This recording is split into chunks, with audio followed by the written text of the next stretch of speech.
আহ, শুভ সন্ধ্যা।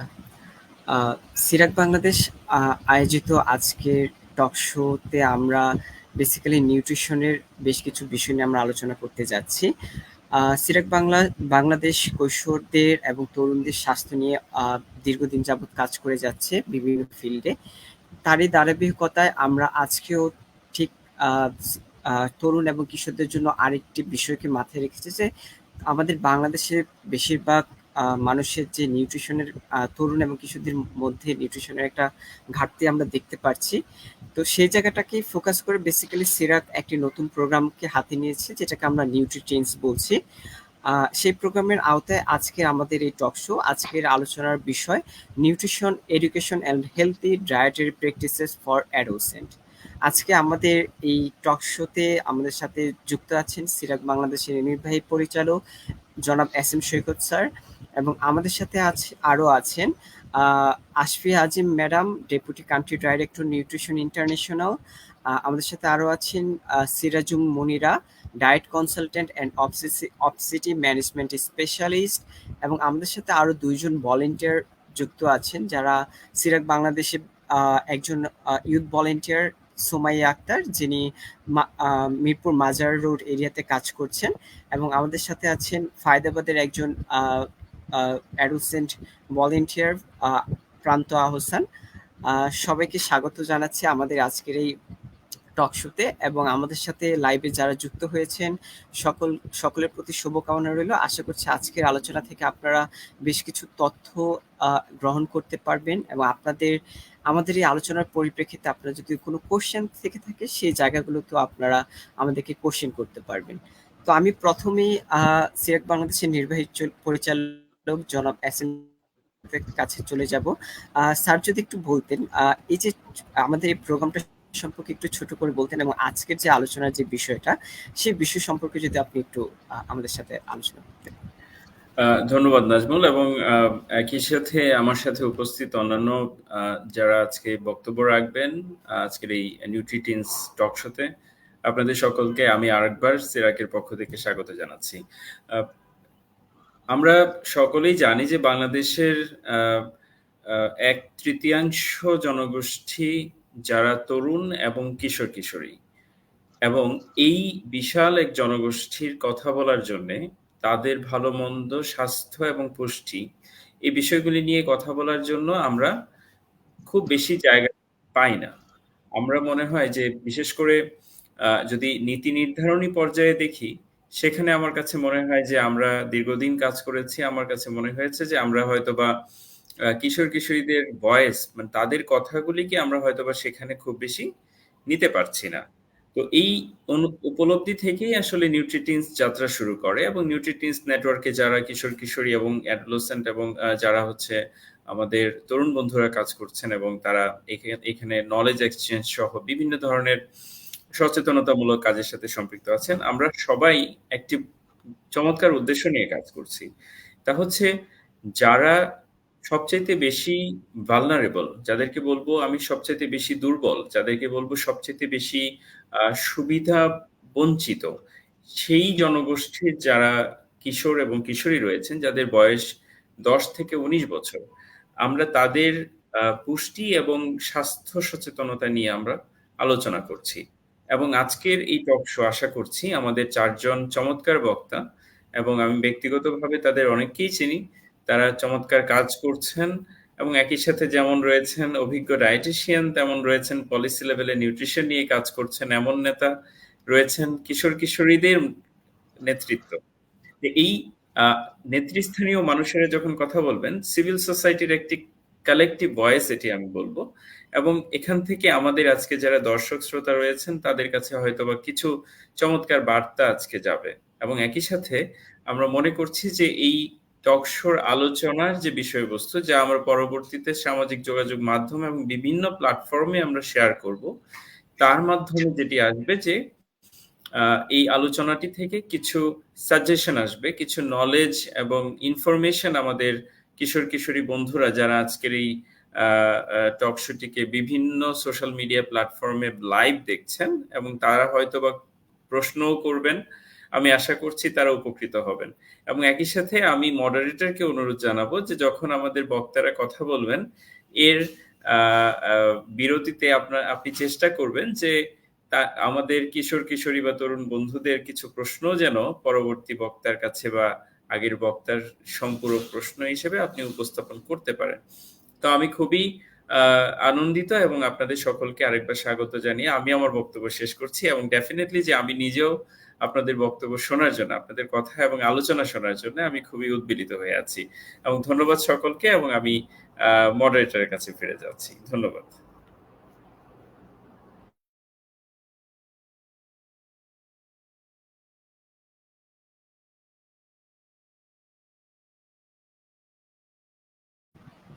ধন্যবাদ জনাব S M শিখত স্যারকে। স্যার খুব সুন্দর করে আমাদের এই প্রোগ্রামটি সম্পর্কে অবগত করেছেন এবং আজকে যে আলোচনার উদ্দেশ্য সেই বিষয়টিকেও উনি উল্লেখ করেছেন।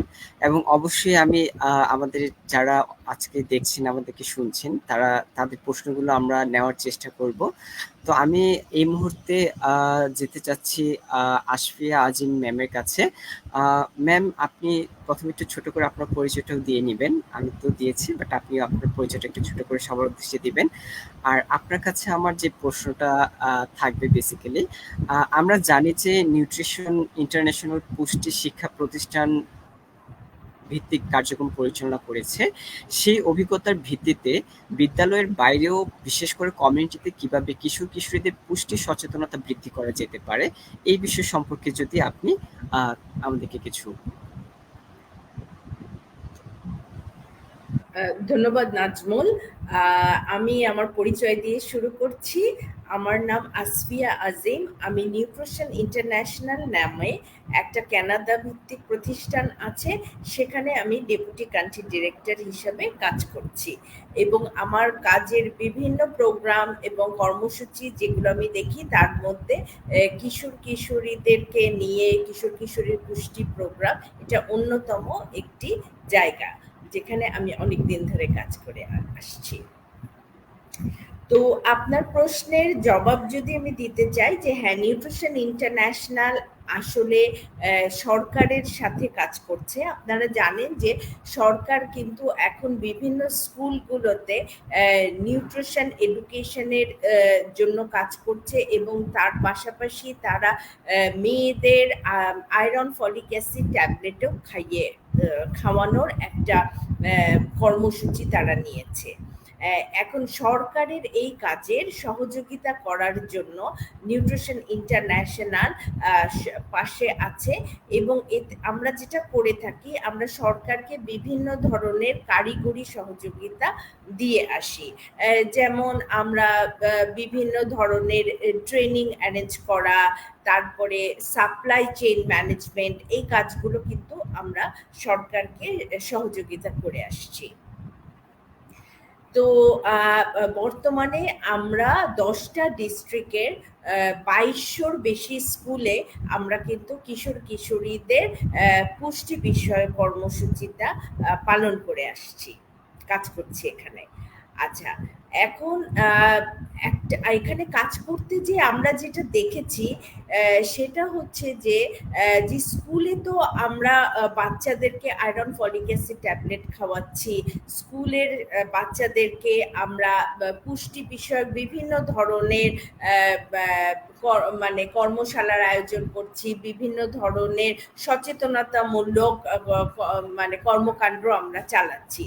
কিন্তু একটা আমরা যখন কাজ করা শুরু করি তখন আমরা দেখলাম যে যত আমরা প্রথমে ভেবেছিলাম হয়তো সব বাচ্চা স্কুলে যায়, কিন্তু পরবর্তীতে আমরা যেটা দেখলাম যে হয়তো সব বাচ্চা স্কুলে যায় না, কিছু কিছু বাচ্চা স্কুলে গেলেও তারা অনিয়মিত, ফলে অনেক বাচ্চাই কিন্তু স্কুলের এই কর্মসূচি থেকে বাদ পড়ে যাচ্ছে।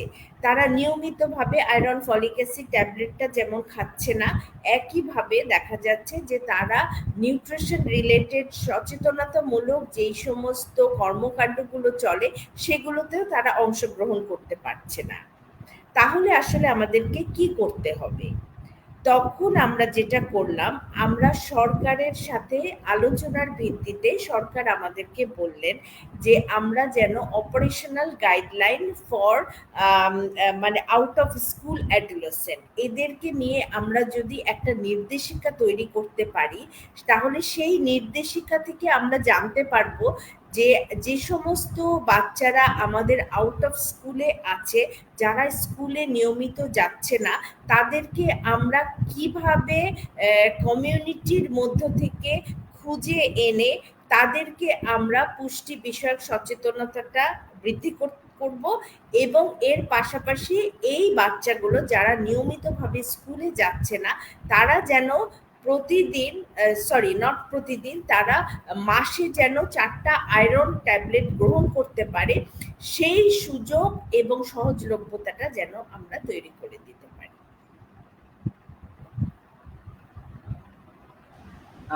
ধন্যবাদ আসফিয়া আজিম আপা। আপনি খুব সুন্দর করে আলোচনাগুলো করেছেন। আসলে আমরা আমাদের বাংলাদেশ পরিপ্রেক্ষিতে দেখি যে আসলে অনেক বাচ্চারা স্কুলে যাচ্ছে, কিন্তু একটা অনেক বড় অংশ যারা বিশেষ করে আহ, আহ, যাদের কেউ নেই, কিংবা আমরা রাস্তাঘাটে অনেক ছেলে মেয়েদেরকে দেখতে পাচ্ছি যারা দেখা যাচ্ছে অনেক ধরনের মাদক গ্রহণ করছে। তো এই যে একটা বড় অংশ ছেলে মেয়ে যারা রয়ে গেছে, তাদেরকে দেখাশোনা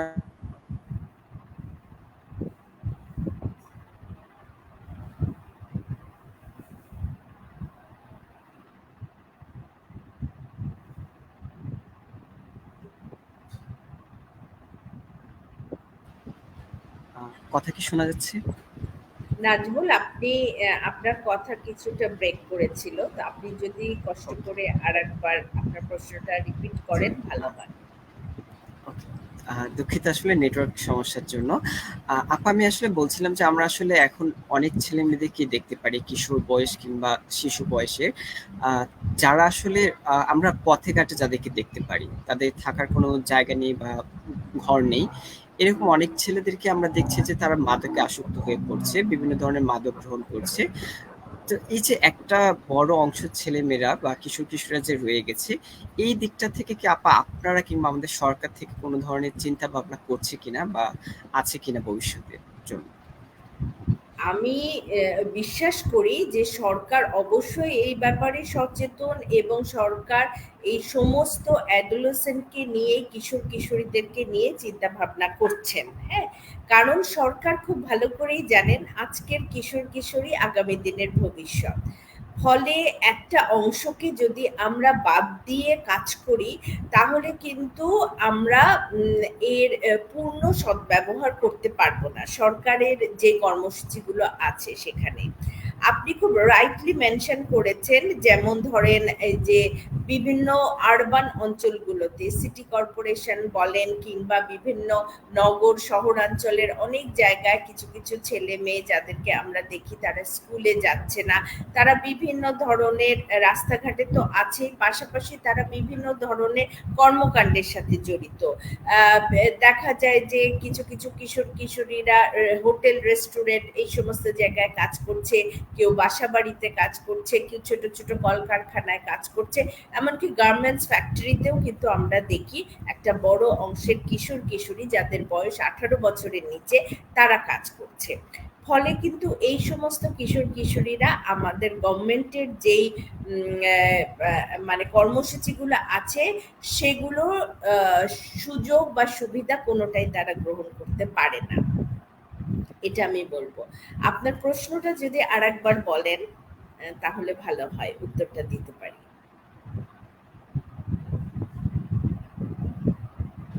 আপা, আমরা আবার আপনার কাছে আসবো পরবর্তীতে। আমরা এখন আমাদের একজন তরুণের কাছে যাব। আমি প্রথমে সুমাইয়ার কাছে যেতে চাচ্ছি। সুমাইয়া, আপনি তো একজন তরুণ হিসেবে কাজ করছেন কমিউনিটি লেভেলে। সো আপনি যদি আমাদেরকে একটু বলতেন যে আহ, তরুণ এবং তরুণ সমাজ ও সামাজিক যোগাযোগ মাধ্যম এমন একটি অবস্থায় আছে যা একে অপরের সাথে সম্পৃক্ত। আপনার মতে কিশোর কিশোরদের মধ্যে পুষ্টি শিক্ষা বাড়াতে প্রযুক্তি এবং সোশ্যাল মিডিয়াকে কি উপায়ে ব্যবহার করা যেতে পারে? যেহেতু আপনার একজন তরুণ এবং আপনার সোশ্যাল মিডিয়াতে খুবই অ্যাক্টিভ, এবং এটাই একটা মাধ্যম যে মাধ্যমে আমরা একটা হিউজ পরিমাণ এবং ইউথ থেকে পেয়ে থাকি? প্রথমেই ধন্যবাদ নাজমুল ভাইয়াকে প্রশ্নটি করার জন্য। আচ্ছা, ভাইয়ার প্রশ্নের মধ্যেই কিন্তু ছিল যে ভাইয়া বলেছেন যে আমাদের তরুণ সমাজ এবং সামাজিক যোগাযোগ মাধ্যম যেটা একে অপরের প্রতি সম্পৃক্ত। হ্যাঁ, সেটাই। আর এখন আমরা হচ্ছে আমাদের তরুণ সমাজ বা আমরা কিশোর কিশোরী যারা আছি তারা হচ্ছে আমরা সামাজিক যোগাযোগ মাধ্যম নির্ভর, আমাদের সেটা কাজের ক্ষেত্রে হোক বা হচ্ছে আমাদের শিক্ষা জীবনের জন্য হোক। আমাদের দেখা যায় এখন বিভিন্ন ধরনের অনলাইন ক্লাস হচ্ছে, আমাদের কলেজের ক্লাস গুলো অনেক সময় আমরা অনলাইনে করতে হচ্ছে। বিশেষ করে আমাদের যে শিক্ষা ক্ষেত্রে যে আমাদের আপডেট গুলো, বিভিন্ন পরীক্ষার সময়সূচি বা হচ্ছে সময়সূচি পরিবর্তন, এগুলো আমরা হচ্ছে সামাজিক যোগাযোগ মাধ্যমে আমরা খুব দ্রুত পেয়ে থাকি। সেক্ষেত্রে আমরা হচ্ছে অনেকাংশেই সামাজিক যোগাযোগ মাধ্যম নির্ভর হয়ে গিয়েছি।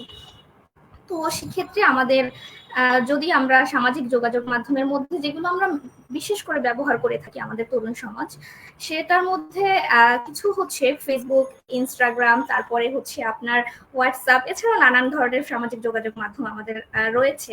তো সেগুলোতে আমরা যদি বিভিন্ন ধরনের পোস্ট, সেটা হতে পারে আমাদের হচ্ছে দৈনিক কি পরিমাণ ক্যালোরির দরকার আমাদের শরীরে, তারপরে খাদ্যে কোন উপাদান কি পরিমাণে আমাদের দরকার, সেগুলো যদি আমরা পোস্ট আকারে বা হচ্ছে একটা পিরামিড আকারে পোস্ট করি, সেক্ষেত্রে আমরা সেখান থেকে হচ্ছে পুষ্টি বিষয়ক যে শিক্ষাটা সেটা আমরা পেতে পারি। তাছাড়া হচ্ছে নানান পুষ্টি বিষয়ক সেশন, ক্লাস।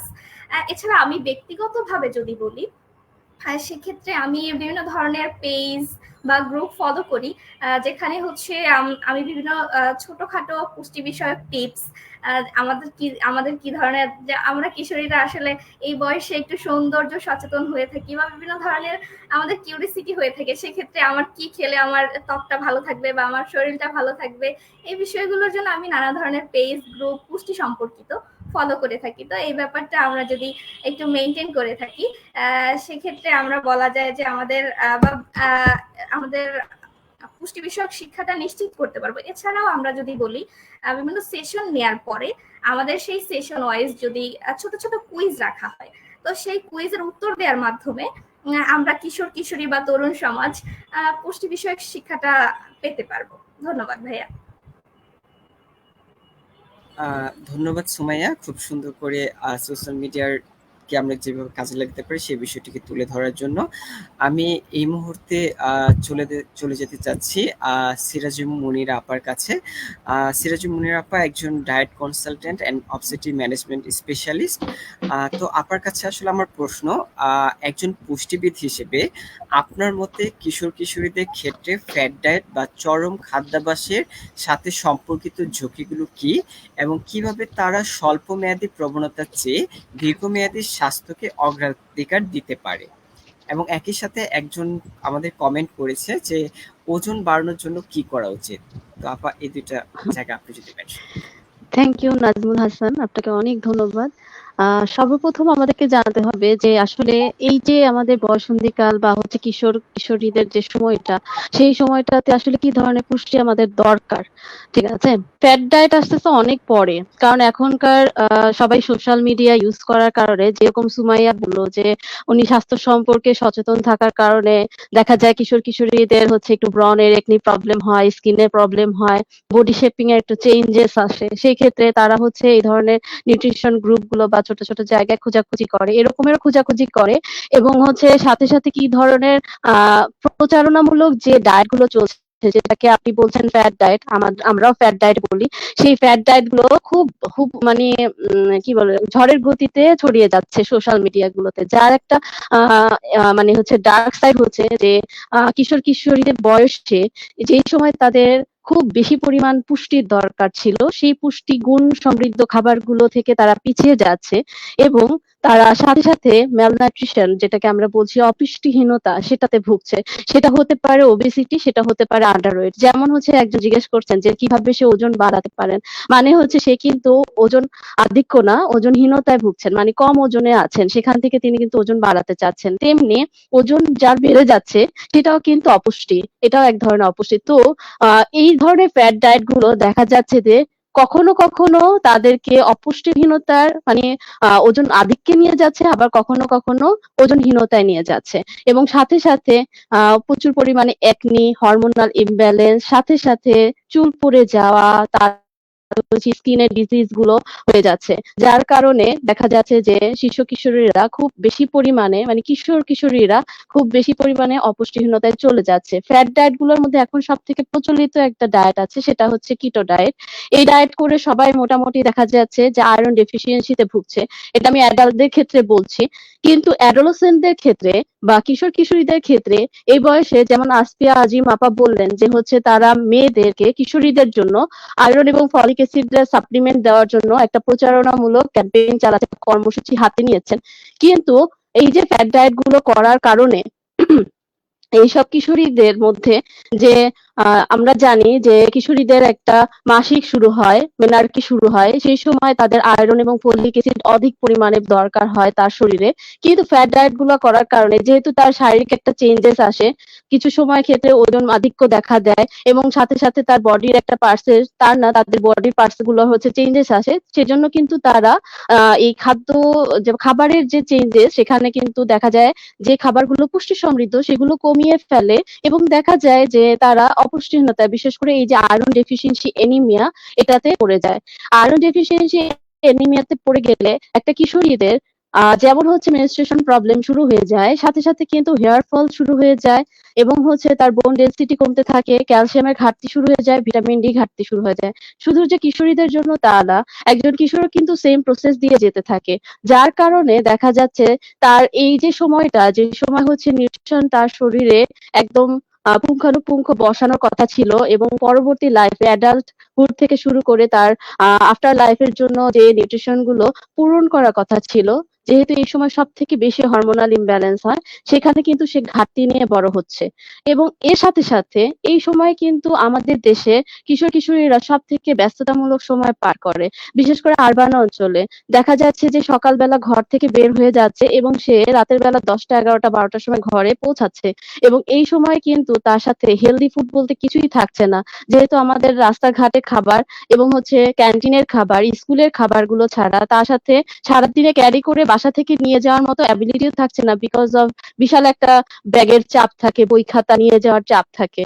তো যার কারণে দেখা যাচ্ছে ইভেন আমি অনেক কিশোর কিশোরীদের সাথে আলোচনা করে দেখেছি যে তারা আসলে পানি নিতে অনাগ্রহী, বিকজ এখানে হচ্ছে আমার পাশের ক্লাসমেট আমাকে বুলিং করছে যে তুমি পানিও নিয়ে আসো বাসা থেকে, এই ব্যাপারটাও তাদের মধ্যে কাজ করছে। কিন্তু এটা আমাদেরকে আসলে নিউট্রিশন এডুকেশন যে রুলস গুলো চলছে বা হচ্ছে যে ধরনের প্রচারণা চলছে তার মধ্যে বারবার প্রচার করা খুবই প্রয়োজন, যাতে করে তাদের ভিতরকার এই যে বদ্ধমূল ছোট ছোট ভ্রান্ত ধারণাগুলো রয়েছে সেই ধারণাগুলো আসলে আস্তে আস্তে বিলুপ্ত হয়।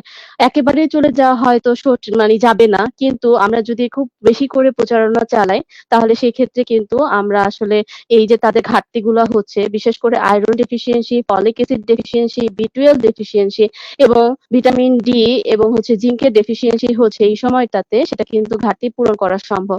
আরেকটা ব্যাপার এখানে বেশি কাজ করছে যে এই সময় কিন্তু একটা স্বাভাবিক এইজের তুলনায় মানুষের এনার্জির চাহিদা, মানে এনার্জি যেটাকে আমরা বলছি, আমাদের প্রতিদিনের যে শক্তি খরচ হচ্ছে আমাদের বয়সের তুলনায়, সেই শক্তি কিন্তু বেশি প্রয়োজন হয় অন্যান্য বয়সের তুলনায়। যেমন হচ্ছে একজন 13 থেকে 21 বছর বয়সী কিশোরের কথা যদি আমি বলি, তাহলে তার সারাদিনে 2200 ক্যালোরি প্রয়োজন হয় শুধুমাত্র ডেইলি নিডস, প্রয়োজনীয়তা পূরণ করার জন্য, যদি তার নরমাল অ্যাক্টিভিটি থাকে। আর যদি সে হচ্ছে নরমাল থেকে একটু কম সেডেন্টারি অ্যাক্টিভিটিতে থাকে তাহলে তার 1700 কিলো ক্যালোরির প্রয়োজন হয়। কিন্তু আমাদের দেশে আমরা দেখতে পাচ্ছি যে 1700 ক্যালোরির চাহিদা পূরণ করার মতো এনার্জি আসলে তারা ঠিক মতো পূরণ করছে না। এইটা হচ্ছে হয়তো হচ্ছে পূরণ হচ্ছে কারো কারো ক্ষেত্রে, সেক্ষেত্রে সেখানে কার্বস জাতীয় খাবার বেশি থাকছে, পর্যাপ্ত পরিমাণে প্রোটিন, আয়রন সমৃদ্ধ এবং ভিটামিন মিনারেল জাতীয় খাবার খাচ্ছে না। কিছু কিছু ক্ষেত্রে দেখা যায় শিশুদের পর্যাপ্ত পরিমাণে মানে মানে অ্যাডাল্টহুড চলে আসে ভিতরে, যে আমি অনেক বেশি বড় হয়ে গেছি, যার কারণে তারা বাবা মার সাথে দেখা যায় মানে খাবার নিয়ে একটা মনোমালিন্য জন্য শুরু করে দেয় যে আমি এই খাবার খাবো না, আমাকে ওই খাবারটাই দিতে হবে। যার কারণেও দেখা যায় তারা ভেজিটেবলস থেকে অনেক দূরে চলে যায়। বিশেষ করে শাকসবজি তারা খেতে চায় না। কিন্তু এখান থেকে যে পর্যাপ্ত পুষ্টি, ভিটামিন, মিনারেলস তারা পেতে পারে সেই ব্যাপারেও তারা কিন্তু দেখা যাচ্ছে ল্যাগিংস চলে আসছে। এই কারণে আমাদের পুষ্টিমূলক সচেতনতা খুব দরকার। ইভেন হচ্ছে বলবো পাড়া মহল্লায় ছোট ছোট যে আমাদের স্কুল কলেজ গুলো আছে সেইখানে যে আমাদের হয়তো পুষ্টি সচেতনতামূলক ক্যাম্পেইন থেকে শুরু করে সেখানে যেমন বললো সুমাইয়া যে হচ্ছে তাদের ছোট ছোট গ্রুপ থাকে, সেখান থেকে তারা পরের দিন এক্সাম ক্যান্সেল হলে বা সেখানে ক্যান্সেল না হলে পরের দিন কি ক্লাস হবে সেগুলো জানতে পারছে। সেই সব গ্রুপগুলোতে ঢুকে সেখানে আমরা যদি হচ্ছে পুষ্টি সচেতনতামূলক ক্যাম্পেইন করতে পারি খুব ভালো হয়। নাজমুল,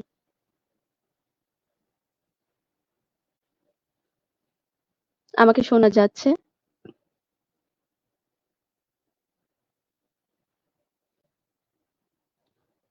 নাজমুল,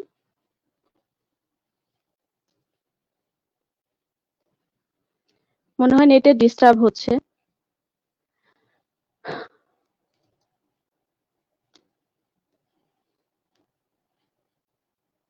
আমি বুঝতে পারছি না আমাকে কি শোনা যাচ্ছে কিনা। মুনিরা আপনাকে শোনা যাচ্ছে, কিন্তু ওকে, আমি আর কাউকে শুনতে পাচ্ছি না বা কাউকে দেখতে পাচ্ছি আচ্ছা, না। আচ্ছা, থ্যাংক ইউ শোনা আসফিয়া আজিম আপা। হ্যাঁ, শোনা যাচ্ছে, আমি কি আপনাকে শোনা কন্টিনিউ যাচ্ছে। করব? আচ্ছা, হ্যাঁ, তো আমি আরো কিছু কথা অ্যাডিশন করি এখানে যে হচ্ছে সাধারণত এই বয়সে পুষ্টির চাহিদার পাশাপাশি যেটা বেশি প্রয়োজন সেটা হচ্ছে হাইড্রেশন, মানে হচ্ছে পানির চাহিদা। তো দেখা যায় সারাদিন বাহিরে থাকার কারণে এই স্কুল, তারপরে স্কুলের পর টিচার, টিচারের পরে আরেক টিচার, এরকমের কোচিং ব্যবস্থার কারণে দেখা যায় যে তারা পানিটা ঠিক মতো ক্যারি করে না সাথে। তো সেই ক্ষেত্রে তাদের পানি চাহিদা পর্যাপ্ত পূরণ করার জন্য স্কুল কলেজ এবং যেখানে যাচ্ছে সেখানে সেফ ওয়াটারের একটা ব্যবস্থা রাখাটা খুবই বাঞ্ছনীয় তাদের হাইড্রেশন পূরণ করার জন্য। হ্যাঁ নাজমুল, শুনতে পাচ্ছেন আমাকে? হ্যাঁ, শোনা যাচ্ছে। জি হ্যাঁ, আমি অলমোস্ট ডান, আপনি পরের প্রশ্ন করতে পারেন।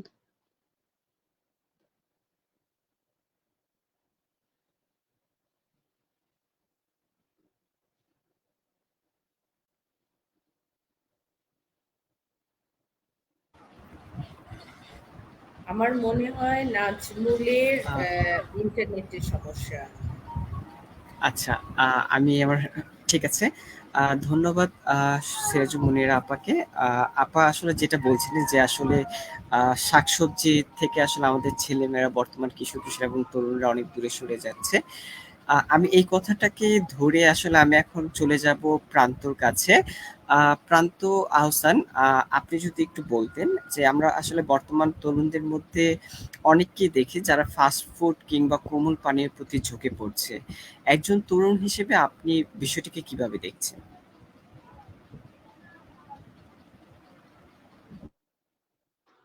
আচ্ছা, ধন্যবাদ নাজমুল ভাইয়াকে। আমি যদি বলি, ফাস্ট ফুডের বিষয়টা যদি বলি, ফাস্ট ফুড হলো চর্বি বা তেল বা জাঙ্ক ফুড যেটাকে বলি আমরা, পুরোটাই হচ্ছে মানে ফাস্ট ফুডের ভিতরে। তো এখনকার তরুণ সমাজ বা তরুণদের কথা যদি বলি বা কিশোর কিশোরীকে যদি বলি, তো সেক্ষেত্রে দেখা যাচ্ছে যে তারা হচ্ছে যে ফাস্ট ফুডের ভিতরে একটা অন্যরকম আসক্তি কাজ করে তাদের ভিতরে। যেমন হচ্ছে যে তারা পছন্দ করছে, তেমন হচ্ছে যে একটা আসক্তি কাজ করে তাদের ভিতরে। আর এটা হচ্ছে যে আমরা খেতে না চাইলেও অনেক সময় হচ্ছে যে দোকান থেকে শুরু করে বা প্রতিষ্ঠান থেকে শুরু করে সব জায়গায় হচ্ছে ফাস্ট ফুডের দোকানটা বা হচ্ছে খেতে হয়, বাধ্যতামূলক খেতে হয়। আর এতে করে হচ্ছে যে আমাদের মানে আলসার থেকে শুরু করে বা হচ্ছে বিভিন্ন ধরনের রোগ বা যেটাই বলি আমরা, পেটের অসুখ থেকে শুরু করে অনেক কিছুই হচ্ছে। হয়তো বা মানে সাথে সাথে হচ্ছে যে ওষুধটা দেখা দেখা দিচ্ছে না, বাট হচ্ছে যে পরবর্তীতে এক সময় গিয়ে অনেক মানে মাত্রাহীন ভাবে আমাদের হচ্ছে যে স্বাস্থ্যটা খুব খারাপ দিকে চলে যাচ্ছে। এগুলো বিষয়। আর যদি কোমল পানীয়র কথা বলি, সেটা তো হচ্ছে যে তরুণদের সমাজ থেকে শুরু করে ছোট বাচ্চা থেকে শুরু করে এবং হচ্ছে যে যারা একটু অ্যাডাল্ট বা তাদের কথাও যদি বলি, সবাই হচ্ছে যে কোমল পানীয়টা পান করে থাকে। তো এটা বেশিরভাগ সময় দেখা যায় কি গরমের সময়টা যেমন যেমন এখনের সময়টা গরমকালটায় খুব পান করা হয়।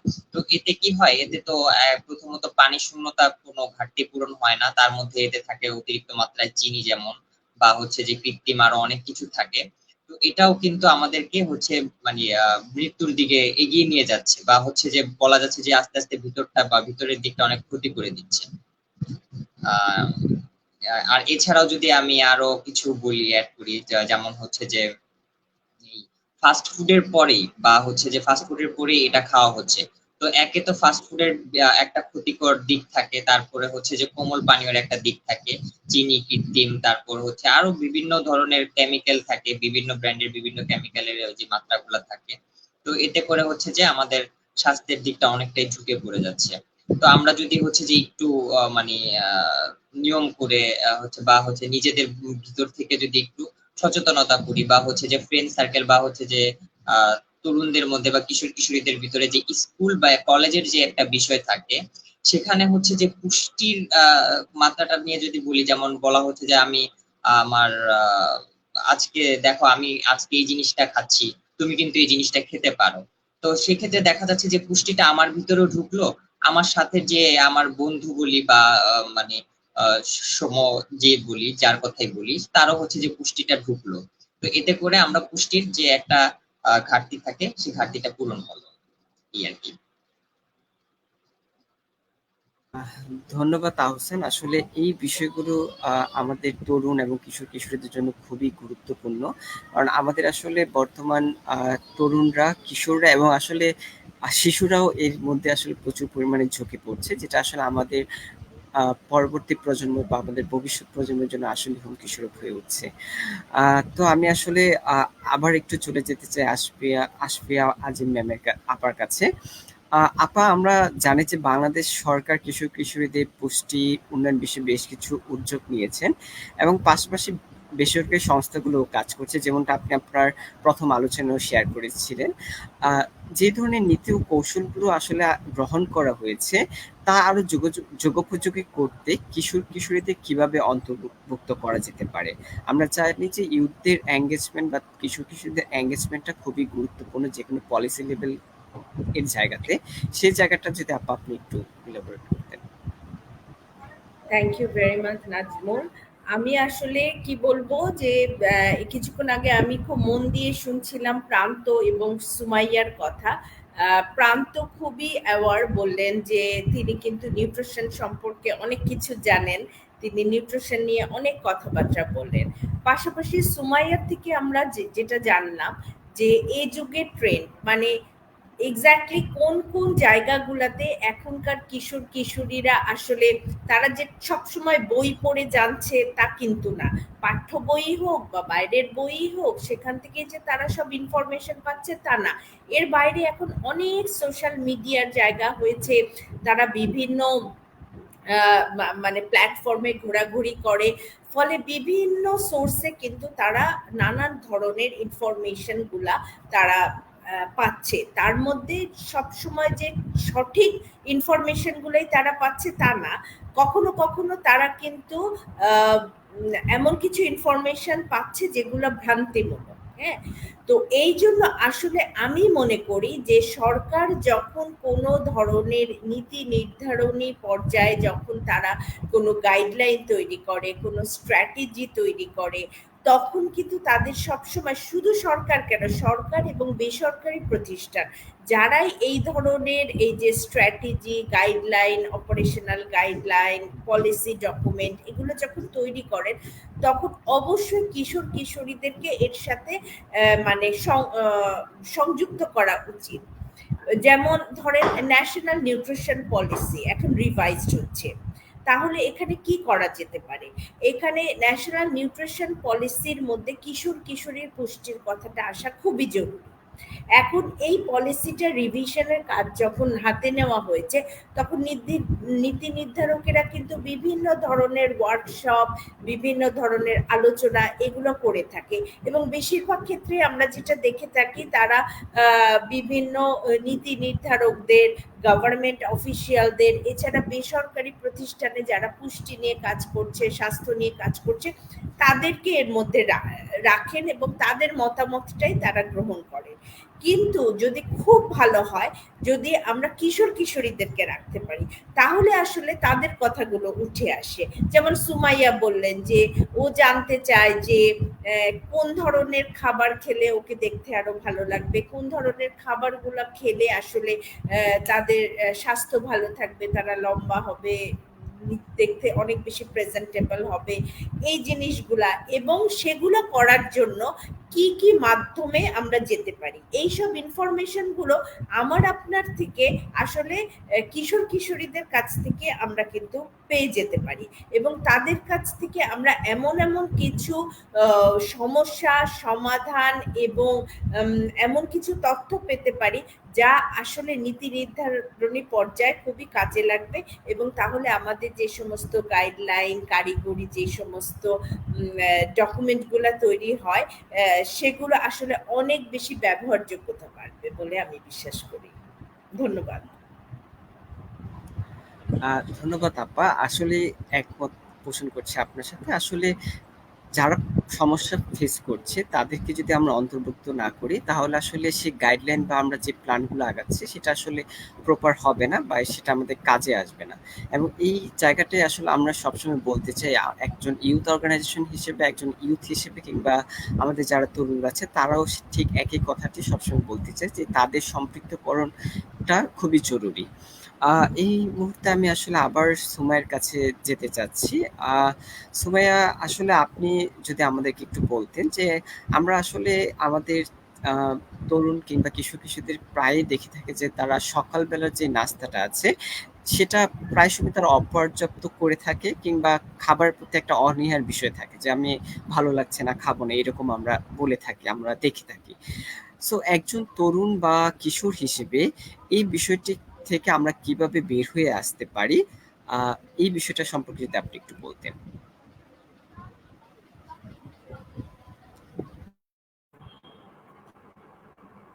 ধন্যবাদ ভাইয়া। আসলে ভাইয়া প্রশ্নটি ছিল আমরা খাবারের অনীহা বা সকালের নাস্তা যে আমরা অ্যাভয়েড করে যাই সেটা কিভাবে আমরা বের হয়ে আসতে পারি। আমরা আগে যদি বলি যে এই ব্যাপারটা আমরা কেন করি, সকালের নাস্তাটা আমরা অ্যাভয়েড কেন করি, আসলে এটা আমরা এই জন্য অ্যাভয়েড করি, বেশিরভাগ ক্ষেত্রেই যেটা হয় সেটা আমি বলি, আমরা তরুণ বা কিশোর কিশোরী যারা আছি তারা বিশেষ করে একটু রাত জেগে পড়াশোনা করতে বা কাজ করতে পছন্দ করি। রাত জেগে কাজগুলো আমাদের বেশি পছন্দ আজকাল, আমার ক্ষেত্রে যেটা হয় বা আমাদের তরুণ সমাজের ক্ষেত্রে যেটা হয়, আমরা পড়াশোনা বা কাজ যে কোনো কাজ একটু রাত জেগে করি। সেক্ষেত্রে আমাদের হয় কি আমরা সকালেও একটু দেরি করে ঘুম থেকে উঠি, তখন দেখা যায় যে আমাদের সকালের মিলটা আমরা অ্যাভয়েড করে সরাসরি লাঞ্চে চলে যাই অথবা হালকা পাতলা কিছু খেয়ে নিই। সেক্ষেত্রে আমাদের পুষ্টিবিদরা যেটা বলেন, আমি যতটুকু জানি, পুষ্টিবিদরা বলেন সকালের খাবারটা আমাদের জন্য সব থেকে বেশি গুরুত্বপূর্ণ। সেক্ষেত্রে আমাদের যখন সকালের খাবারটা আমরা না খাই, আমাদের পুষ্টির চাহিদাটা এবং হচ্ছে আমাদের দৈহিক যে ক্যালোরির চাহিদাটা সেটা পূরণ হচ্ছে না। এছাড়াও আমরা যারা সকালে কর্মস্থলে যাই, সকাল সকাল উঠে অথবা হচ্ছে শিক্ষা প্রতিষ্ঠানে যাই, আমাদের সকালে উঠে অনেক সময় থাকে না আমাদের হাতে, অথবা হয় কি আমাদের আমার বন্ধু মহলে আমি অনেককেই দেখেছি যে সকালে ওঠার পরপরই খেতে ইচ্ছা করে না, কিছুটা সময় ব্রেক নিয়ে তারপরে তারা হচ্ছে খাবার জন্য আগ্রহী হয়। তো তখন হয় আমাদের যে সকালে ওঠার পর যে ব্রেক নেওয়ার যে সময়টা, সেই সময়টা আমাদের হাতে অনেক সময় থাকে না। তখন আমরা একেবারেই সকালের খাবারটা অ্যাভয়েড করে কর্মস্থলে অথবা শিক্ষা প্রতিষ্ঠানে চলে যাই। তো সেক্ষেত্রে আমি যেটা করে থাকি, আমি হচ্ছে যখন আমার হাতে খুব একটা সময় থাকে না অথবা আমার কোনো গন্তব্যস্থলে যাওয়ার থাকে, আমি হচ্ছে আমার সাথে কিছু খাবার, যেমন হতে পারে সেটা একটা সিদ্ধ ডিম, সাথে একটা কলা, অথবা হালকা আটার রুটি হতে পারে দুই একটা, সেগুলো সাথে করে নিয়ে যাওয়ার চেষ্টা করি। যদিও বা কখনো নিয়ে যেতে পারি না, সেক্ষেত্রে আমার শিক্ষা প্রতিষ্ঠানের ক্যান্টিন হোক বা হচ্ছে পাশের ছোট ফুড স্টল হোক, সেখান থেকে আমি রুটি, কলা অথবা এগুলো আসলে নেয়ার চেষ্টা করি। তো সেক্ষেত্রে আমার সকালের নাস্তাটা নিশ্চিত থাকতেছে এবং হচ্ছে আমার পুষ্টির চাহিদাটাও পূরণ হচ্ছে। ধন্যবাদ। আহ, ধন্যবাদ সুমাইয়া। আসলে এটা আমাদের অনেকের মধ্যে আমরা দেখতে পারি, এবং আমি নিজেও দেখা যায় অনেক সময় অফিসের জন্য দেখা যাচ্ছে সকালের নাস্তাটা আমি করছি না, তাড়াহুড়ো করছি বা একটু ঘুমিয়ে তারপর হচ্ছে অফিসের জন্য দৌড় দিচ্ছি, সকালের নাস্তাটা আর করা হচ্ছে না। এবং আমাদের কিশোর কিশোর দরিদ্রের মধ্যে এই অভ্যাসটা দেখা যায়, এবং অনেক সময় দেখা যায় তারা তৈলাক্ত খাবার খাচ্ছে, যেটা আসলে আমার আমাদের জানা মতো যে এই খাবারগুলো সকালবেলার জন্য ক্ষতিকর, কিংবা যেটা আমাদের স্বাস্থ্যের জন্য ক্ষতিকর হতে পারে। আমি এখন আবার সিরাজুল মুনির আপার কাছে যাব। এখানে আসলে কিছু প্রশ্ন এসেছে আপনার জন্য। আমাদের একজন কোশ্চেন করেছে যে বর্তমানে সোশ্যাল মিডিয়ায় ওজন কমানো বা বাড়ানো অনেক পাউডার জাতীয় ওষুধ পাওয়া যায়, যা তারা দাবি করছেন এগুলো হার্বাল। এটি কতটা সত্যি বা শরীরের জন্য কতটা উপকারী? Thank you Nazmul. আসলে সোশ্যাল মিডিয়ায় এখন এত বেশি প্রচারণা চলছে এইসব বিষয়গুলো নিয়ে, যে হচ্ছে দেখতে দেখতে মনে হচ্ছে আসলে এগুলো অনেক বেশি লাভজনক। আমি খেলে সাথে সাথে একদিনের মধ্যে শুকিয়ে যাব, অথবা 2 দিনের মধ্যে ওজন মানে ওয়েট গেইন করে ফেলবো। কিন্তু আসলে এই ধরনের কিছুই হয় না। যেটা হয় সেটা হচ্ছে আমরা ভিতরে ভিতরে শারীরিকভাবে নিজেকে দুর্বল করে ফেলি। যতই সেটা অর্গানিক হোক না কেন, তার মধ্যে কিছু এমন দেয়া আছে যেটা কিনা আপনার ওজন কমানোর জন্য দায়ী। ধরেন যদি ওজন কমানোর জন্য প্রোডাক্টটা আমি ব্যবহার করি, তো সেটা আমাকে কি কি করবে? 1 নাম্বার হচ্ছে আমার ক্ষুধাটাকে সাপ্রেস করবে। তার মানে কি দেয়া থাকতে পারে? অর্গানিকই হোক, সেটা যেটাই হোক না কেন, আমার ক্ষুধা সাপ্রেস করছে। তার মানে আমার যখন স্বাভাবিকভাবে ক্ষুধা লাগার কথা, সে স্বাভাবিকভাবে ক্ষুধা লাগাতে আমাকে নিষেধ করছে। দ্যাট মিনস সে যতই অর্গানিক হোক না কেন, সে আমার দৈহিক চাহিদার এগেইনস্টে যে কাজ করছে। তো সেই ক্ষেত্রে কিন্তু আমি একটা উদাহরণ দিয়ে বলতে পারি যে এটা আমার জন্য হার্মফুল। আবার যদি আমি দেখি যে আমি ওজন বাড়ানোর জন্য কোনো মিল্কশেক অথবা পিল যদি পাই, তাহলে সেটা কিভাবে কাজ করবে? যদি একটু চিন্তা করি। যেহেতু আমি দেখতে পাচ্ছি যে ২ জন ইয়াং স্টার আমাদের সাথে আছেন, প্রান্ত এবং হচ্ছে সুমাইয়া, তারা যথেষ্ট এডুকেটেড। তো সেক্ষেত্রে যদি আমি কোয়েশ্চেন করি, তাহলে অবশ্যই আপনারা এই উত্তরটা খুঁজে পাবেন যে হচ্ছে ওয়েট বাড়ানোর জন্য যখন আমি সেই মিল্কশেক বা পাউডারটা খাবো, সেটা আমার ক্ষুধা বাড়ানোর জন্য হেল্প করবে। কিন্তু আমি স্বাভাবিকভাবে কিন্তু সেটা বাড়াচ্ছি না। যতই সেটা অর্গানিক হোক না কেন, কিভাবে বাড়াবে? সেই প্রোডাক্টটা কিভাবে আমার ক্ষুধাটাকে বাড়াবে? কিভাবে বাড়াবে? ১ নাম্বার হচ্ছে, হয় আমার ভিতরে যে এমন এনজাইম সিক্রেশন করতে হেল্প করবে যেটা আমার ক্ষুধা বাড়াতে হেল্প করছে, কিন্তু সেটা কি আমার স্বাভাবিক প্রক্রিয়া? এটা অবশ্যই আমার স্বাভাবিক প্রক্রিয়াটা না। সো সেই জন্য আমরা বলে থাকি যে এই ধরনের অর্গানিক বলুক আর যেটাই লেবেল তারা তকমা লাগাক না কেন, এই প্রোডাক্ট গুলো থেকে নিজেকে অনেক বেশি দূরে থাকতে হবে। হ্যাঁ, তারা এমন ভাবে রিভিউ দিবে যে আমি ৩ মাসে ১৮ কেজি ওজন কমিয়ে ফেলেছি এই কৌটাটা খেয়ে, বা আমি ৩ মাসে ১২ কেজি ওজন বেড়ে গেছে আমার এই কৌটাটা খেয়ে। তো এটা আসলে তাদের একটা মার্কেটিং পলিসি। হতে পারে ১-২ জন উপকৃত হচ্ছেন। কিন্তু এটার ইন দ্য লং টার্মে, যেমন প্রান্ত একটা কথাতে মাঝখানে বলেছিলেন যে, "আমি কিন্তু আজকে যদি খাবারটা মিস করি তাহলে আমি কালকেই কিন্তু এর বেনিফিটস টা দেখতে পাচ্ছি না, বা এটার যে ক্ষতিকারক দিকটা আছে সেটা আমি দেখতে পাচ্ছি না।" মানে হচ্ছে পুষ্টি এমন একটা জায়গা যেটাকে কিন্তু সাডেনলি আমি কিন্তু বের করতে পারবো না আমার ক্ষতি হচ্ছে কি হচ্ছে না। যেটা ইন দা লং রানে আমাকে বেনিফিটস দিবে, অথবা ইন দা লং রানে আমাদেরকে হার্ম করে যাবে, যেটা আমরা ভিতরে ভিতরে অনুধাবনও করতে পারবো না।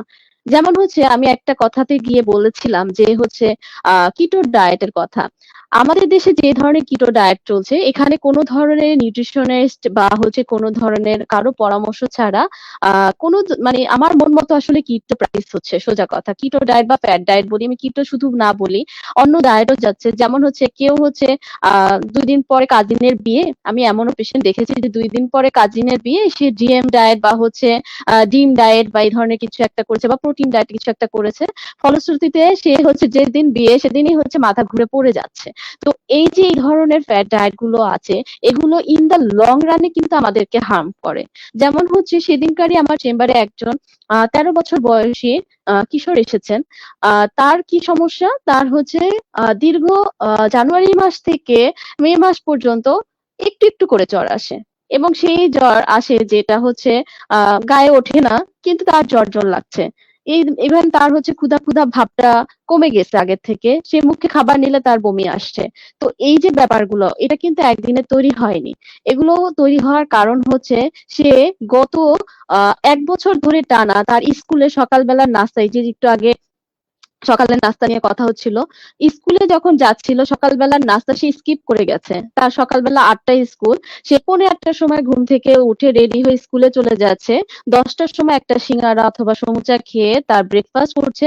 দেন ১টার সময় সে তার হচ্ছে কি বলে টিউশন শেষ করে ৪টার সময় বাসায় এসে লাঞ্চ করছে।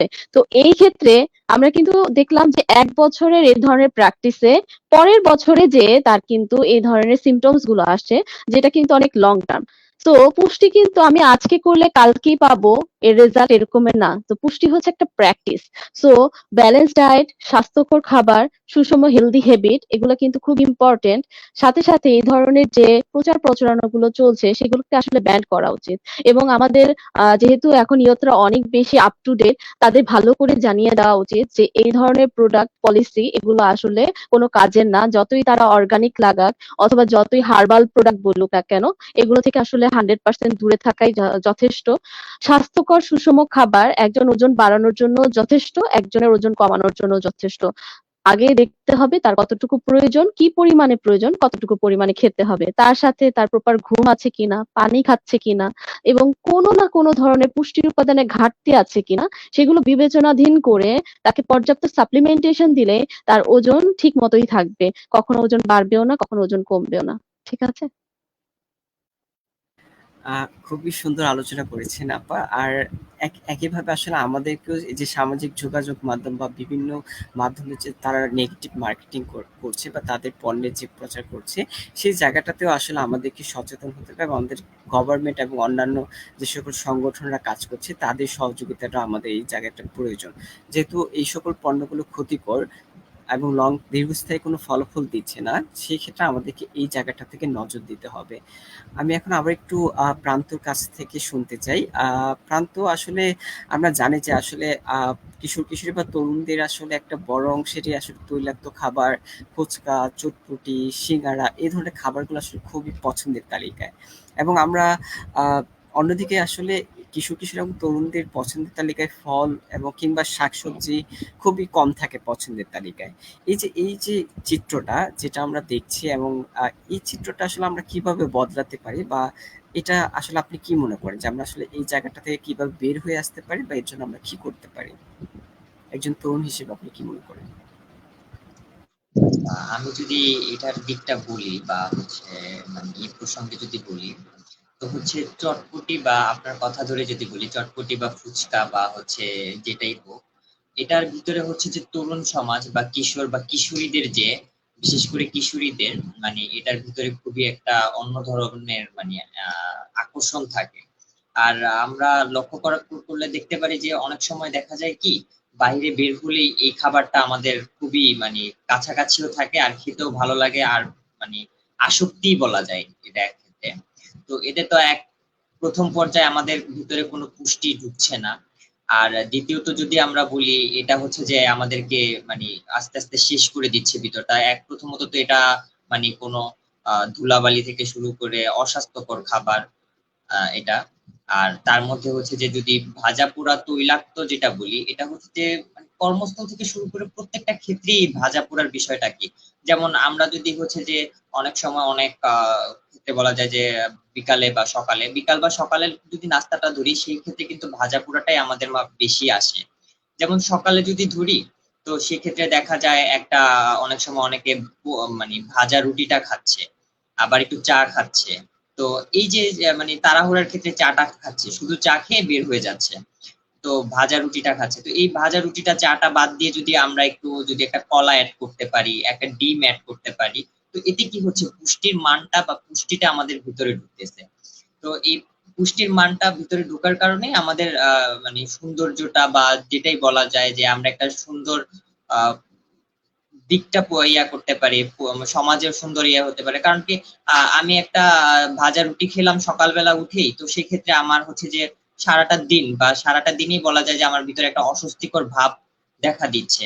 আমার একটু বুক জ্বালাপোড়া করছে, আমার একটু যেমন পার্সোনালি আমি যদি কখনো যদি একটু তাড়াহুড়া করে একটু চাই খেয়ে বের হয়ে যাই বা হচ্ছে একটা ভাজা রুটি খেয়ে বের হয়ে যাই, তো আমার দিকটা খুব মানে ভিতরটা খুব খারাপ লাগতেছে, মানে এরকম একটা। তো এর ক্ষেত্রে যদি আমরা একটু চিত্রটা বদলাই, একটু সময় নিয়ে একটা কলা বা একটা ডিম যদি খাই, এতে কিন্তু আমাদের বেশি সময় লাগছে না। এতে আমাদের পুষ্টিটা অ্যাড হচ্ছে আমাদের শরীরে। আবার যদি আমরা বিকালের নাস্তাটার দিকটা বলি, এটা অনেক সময় হচ্ছে যদি আমরা বাহিরে থাকি সেক্ষেত্রে আমরা বাদাম খেতে পারি, কারণ বাদামে আমাদের অনেকটা শক্তি যোগায়। আর ভাজা পোড়াটা না খাই আমরা। আর যদি এছাড়াও চিত্র যদি আমরা বাসায় বদলাতে চাই, তো সেক্ষেত্রে আমরা অ্যাড করতে পারি বাসায় যেমন বিভিন্ন ধরনের আমরা নতুন নিত্য খাদ্য বানাতে পারি, যেমন কিছু শাকসবজি, কিছু মাংস, কিছু এটার সাথে অ্যাড করে একটা রুটির সাথে অ্যাড করে এটা একটা নতুন একটা খাদ্য আমরা তৈরি করতে পারি। এছাড়াও আমরা যেমন তৈরি করতে পারি একটা বা মানে একটা ফ্রুটস খেতে পারি, একটা আপেল খেতে পারি, একটা আপেলও আমাদের অনেকটা সাহায্য করবে স্বাস্থ্যের জন্য। তো প্রত্যেক নিয়ত যদি আমরা এরকম করে খাবার তৈরি করি এবং পাশের বাসা বলি বা পাশের বন্ধু বলি বা আত্মীয় স্বজন বলি, আমরা যদি তথ্যটা ছড়াই যে আমি আজকে তো আমাদের হচ্ছে যে আমি একটা নতুন খাদ্য করেছি, এটার ভিতরে মাংস আছে, সবজি আছে, রুটি আছে, তুমিও ট্রাই করে দেখতে পারো। তো সেও হচ্ছে যে একটা পুষ্টির দিকটা মানে খুব ভালোভাবে করতে পারলো, মানে তারও পুষ্টিটা হলো, সেও জানলো এবং সে তা খেয়ে যদি তার ভালো লাগলো সেও আবার আরেকজনকে জানাইতে পারলো। তো এই যে তথ্যটা যে ছড়ালো এতে আমাদের পুষ্টির ঘাটতিটাও পূরণ হচ্ছে এবং আমরা হচ্ছে যে পুষ্টিটাও পাচ্ছি এবং ভাজা পোড়াটা থেকে আমরা বেরিয়ে আসছি, এতে আমাদের ঝুঁকিটাও কমলো আর কি। ধন্যবাদ। আহ, প্রান্ত আসলে খুবই সুন্দর কিছু আইডিয়া কিংবা সাজেশন প্রোভাইড করেছেন, যেগুলো আসলে আমাদের সাথে যারা আছেন বা যারা শুনছেন, এবং মুনির আপু যে বিষয়গুলো বলেছেন এই বিষয়গুলো আসলে আশা করি তরুণদের কাজে দিবে। এবং একইভাবে আসলে আমরা আলোচনার শেষের দিকে আছি। আমরা আর কিছু কোশ্চেন নিব এবং কোশ্চেন এর পাশাপাশি আমরা আসলে প্রত্যেকের কাছ থেকে কল টু অ্যাকশন শুনতে চাই, যে আসলে আপনারা আপনাদের জায়গা থেকে কিশোর কিশোরী কিংবা তরুণদের উদ্দেশ্যে কি বলতে চান, সেই জায়গাগুলো আমরা একটু সবার থেকে শুনতে চাবো। প্রথমে আমি আশফিয়া আজিম ম্যাম আপার কাছে যেতে চাচ্ছি।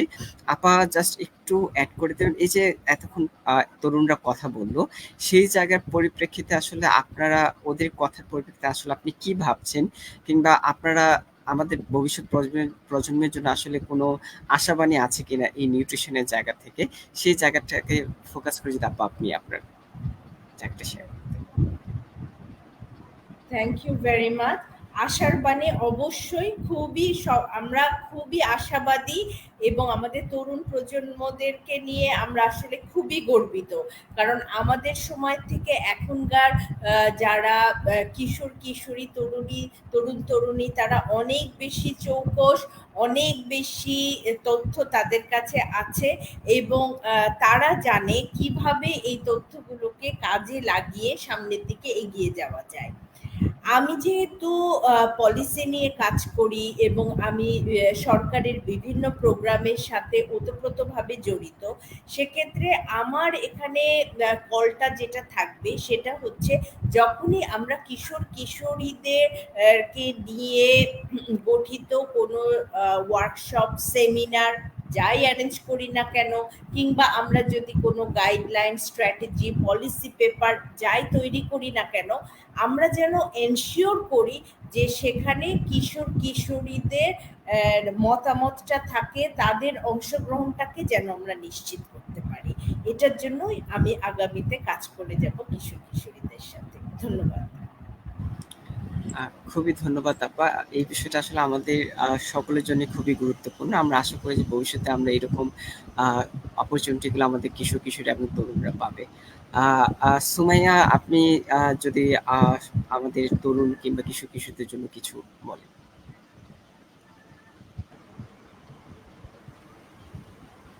আমার মেসেজ এটা থাকবে যে আমরা হচ্ছে রুটিন মোতাবেক সবসময় খাওয়া দাওয়া করব এবং শুধু খাবার গ্রহণ করব এমন চাই না, আমাদের খাবারে যাতে সঠিক পরিমাণে পুষ্টিটা থাকে সেই ব্যাপারটা অবশ্যই আমরা নিশ্চিত করব।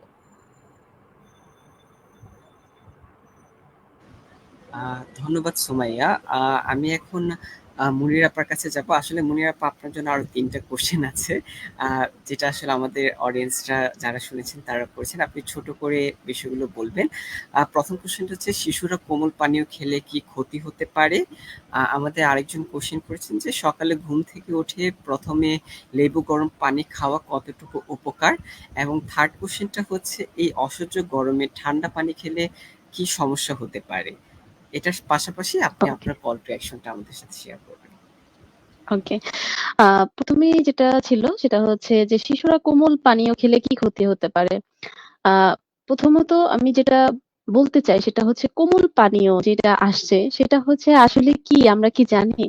এটা কিন্তু হচ্ছে একটা সুগার থেকে তৈরিকৃত পানীয়। এটা সাদা হোক, কালো হোক বা হচ্ছে অন্য অনেক ধরনের নামই হোক, এই যে কোমল পানীয় বা সফট ড্রিংকস যেটাই আমরা বলি না কেন, যে ব্র্যান্ডেই দেখি না কেন, এটা হচ্ছে চিনির একটা দ্রবণ যেটা আমরা বাসায় শরবত আকারে তাল মিশ্রি দিয়ে বানাতে পারি, চিনি দিয়ে বানাতে পারি, গুড় দিয়ে বানাতে পারি। সেটাই তারা হচ্ছে বাজারজাত করছে বিভিন্ন ধরনের। কিন্তু সাথে একটা বেশি জিনিস দিচ্ছে সেটা হচ্ছে কার্বন ডাই অক্সাইড। ঠিক আছে? যেটা কিনা ফুস করে উঠছে, বাচ্চারা খুব আরামদায়ক ভাবে খাচ্ছে। কিছু গ্যাস এটার মধ্যে দেয়া আছে। হ্যাঁ? সেই জন্য এটার নাম হচ্ছে কোমল পানীয়। এই কোমল পানীয় শিশুরা খেলে কি মারাত্মক ক্ষতি হতে পারে সেটার একটা প্রথম আরকি কারণ বলছি, সেটা হচ্ছে কোমল পানীয়তে সর্বপ্রথম যে বিষয়টা ব্যবহার করা হচ্ছে সুগার। চিনি খাওয়াটা এমন বেশি ক্ষতিকর পর্যায়ে এখন চলে গেছে, বিশেষ করে এই অতিরিক্ত চিনিটা। কারণ হচ্ছে এখনকার আমাদের ছোট বাচ্চা থেকে শুরু করে বড়দের মধ্যে, অ্যাডোলেসেন্টদের মধ্যে হাইপার অ্যাক্টিভিটি খুব বেশি কাজ করছে। বিকজ আমরা ব্লুর এর মধ্যে থাকি, মানে হচ্ছে মোবাইলে থাকি অথবা গ্যাজেটস এ থাকি। যার কারণে আমাদের ব্রেইনে একটা তরঙ্গ পৌঁছায় যে এই ব্লুরে থেকে আমাদের যে একটা অ্যাক্টিভিটি তৈরি হয় সেটা হচ্ছে হাইপার অ্যাক্টিভিটি। তো এই অ্যাক্টিভিটিটা ক্রিয়েশনের জন্য সুগার দায়ী। সো হচ্ছে সুগার জাতীয় খাবার আমি যত বেশি ইনটেক করব, সাথে আমি গ্যাজেট অবশ্যই আমার লাগবে। তো এটার জন্য আমি কি হব? হাইপার অ্যাক্টিভ হব। মানে হচ্ছে আমার মধ্যে সবসময় একটা উত্তেজনা কাজ করবে। আমি সঠিকভাবে কোনো সিদ্ধান্ত নিতে পারবো না। প্লাস হচ্ছে আমি কখন কি করব এটা একটা অল্টারেশন এর মধ্যে দিয়ে যাবে। মানে আমি সবসময় চিন্তা করব কি করব, কি করব, কি করব, আমি কিন্তু আর কিছুই করতে পারছি না। সো এই হাইপার অ্যাক্টিভিটিটা খুব বেশি হয়ে থাকে শিশুদের মধ্যে, এবং এটা যদি ছোটবেলা থেকেই হয় তাহলে যেই ব্যাপারটা দাঁড়ায় সেটা হচ্ছে সে পড়ালেখায় অমনোযোগী হয়, ১ নাম্বার। ২ নাম্বার, তার পেটে প্রচুর পরিমাণে কৃমি হওয়ার সম্ভাবনা থাকে। ২ নাম্বার হচ্ছে ক্ষুধামন্দা হয়। সরি, ৩ নাম্বার হচ্ছে ক্ষুধামন্দা হয়। মানে হচ্ছে সে বাসার কোনো খাবার খেতে পারবে না। আর স্টোমাক খুব তাড়াতাড়ি ফুল হয়ে যায় এই ধরনের কোমল পানীয় খাওয়ার কারণে।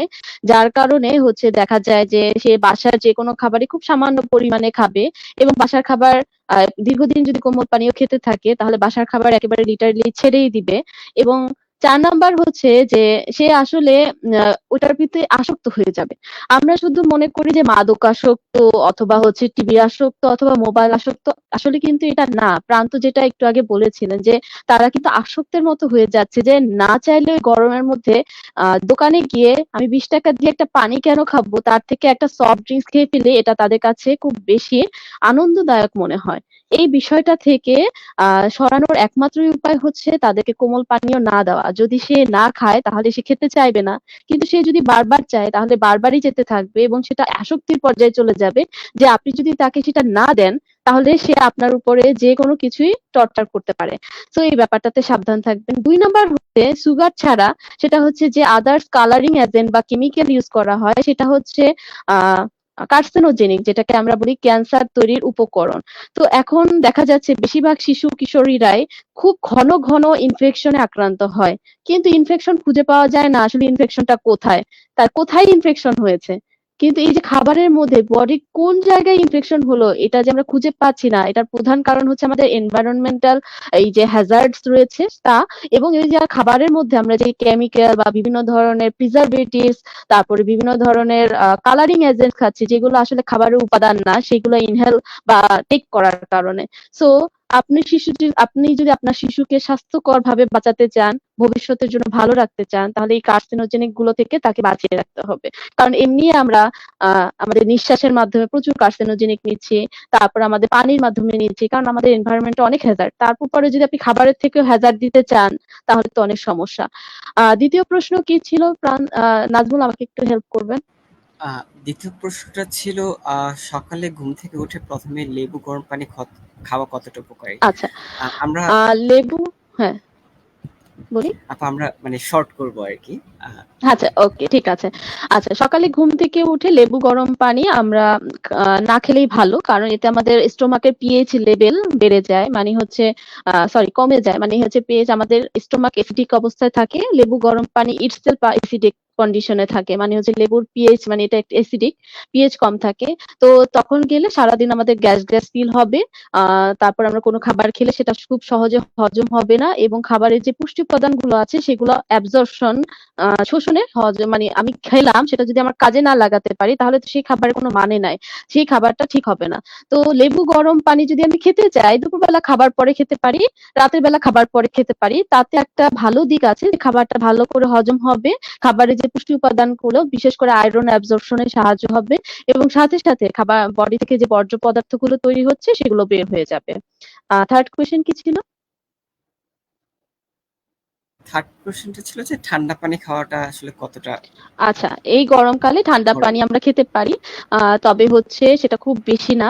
এবং খুব বেশি না বলতে এই কারণে যে এখন আমাদের সবসময় আমাদের টনসিল এবং নস্ট্রিলস, মানে নাকের যে শ্বাসনালী, সেটা আমাদের কিন্তু সবসময় হাইপার অ্যাক্টিভ থাকে বিকজ অফ হচ্ছে ধুলাবালির কারণে। তো আমরা যখন ঠান্ডা পানি ইনটেক করবো, এই শ্বাসনালীর মধ্যে যে ধরনের জীবাণুগুলো আক্রান্ত থাকে সেগুলো টনসিল এবং হচ্ছে আমাদের যে অ্যাডিনয়েড আছে, বিশেষ করে কিশোর কিশোরী এবং শিশুদের মধ্যে অ্যাডিনয়েড থাকে, বা বড় হলে এটা আর থাকে না। তো এই অ্যাডিনয়েডে ইনফ্লামেশন হয়, সেই কারণে ঠান্ডা পানিটা অ্যাভয়েড করা ভালো। যথাসম্ভব আমরা নরমাল টেম্পারেচারে পানি খেতে চেষ্টা করব। আর প্ল্যান টু অ্যাকশন হচ্ছে যে আপনাদের যদি কারো মনে হয় যে আপনারা আসলে নিউট্রিশন সম্পর্কে জানতে চাচ্ছেন এবং আপনাদের অনেক বেশি কোয়েশ্চেন আছে, তাহলে আপনারা সরাসরি আমার চেম্বারে চলে আসতে পারেন। You are most welcome. একটা গ্রুপ ধরে আপনারা চলে আসলে আমি আপনাদের ওখানে যে একদম ফ্রি আপনাদেরকে একটা ক্যাম্পেইনিং করে দিব, কোনো সমস্যা হবে না। অথবা আপনারা আসলে আপনাদেরকে আমি যতটুকুনি সম্ভব এডুকেশন করে দিতে পারবো। এটা হচ্ছে আমার প্ল্যান অ্যাকশন।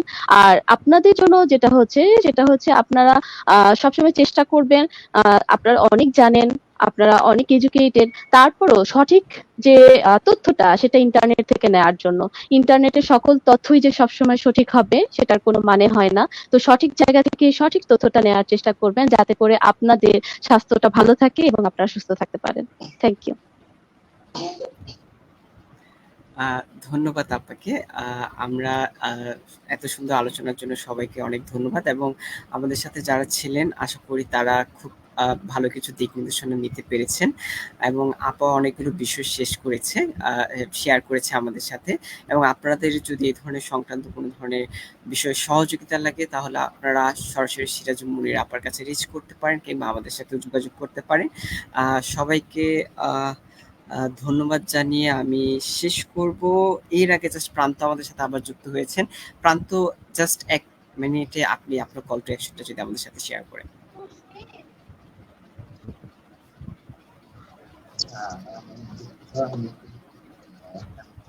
বের হয়ে গেছিলাম।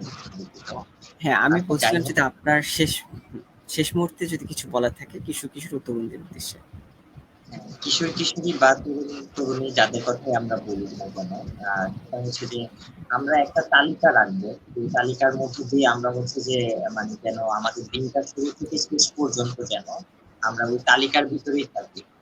যেন আমরা চাইলে আমাদের খাদ্যর প্যাটার্নটা বা খাদ্যর হচ্ছে একটা আহ শাড়ি থাকবে, তো সেই শাড়িটা যেন আমরা মানে সুন্দর করে ঠিক রাখতে পারি। সেটা আমরা হচ্ছে যে সকাল থেকে শুরু করে সন্ধ্যা পর্যন্ত, আমরা সন্ধ্যা না রাত পর্যন্ত আমরা চেষ্টা করব।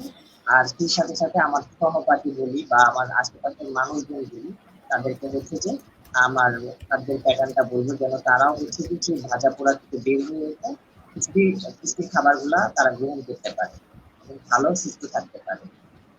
এটাই আমার বলা ছিল, এবং সবাইকে ধন্যবাদ। সবাইকে আবারও অনেক অনেক ধন্যবাদ। আমাদের সাথে এতক্ষণ যারা আলোচনা করেছেন তাদেরকে অসংখ্য ধন্যবাদ, এবং আমাদের এতক্ষণ ধরে যারা শুনছিলেন তাদেরকে অসংখ্য ধন্যবাদ জানাই। আজকের মতো আমাদের এই আলোচনা আমরা এখানে শেষ করছি। সবাইকে শুভরাত্রি।